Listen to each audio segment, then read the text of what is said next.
Okay, I have a volunteers for Islamic Relief, and I would like them to explain what they have done today, or what's the purpose of Islamic Relief volunteers.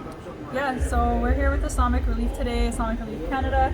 Alhamdulillah, we just concluded a town hall event, and so this event was really about engaging the community and getting feedback from the community and how we can improve. Islamic Relief, we do so many events on the daily.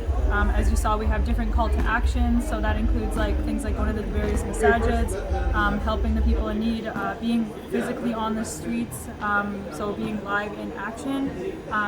There's so many other things like helping with flood reliefs and those crises. But yeah, they're just really, as the motto says it, ready to answer the call. I don't know if you have anything else to add. Yeah, so we're here at Alhamdulillah today, and it was a great event. We really heard from the community.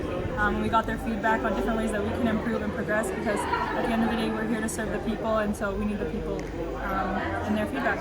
Thank you very much. Congratulations for conducting an event like this. Thank you very much. Thank you.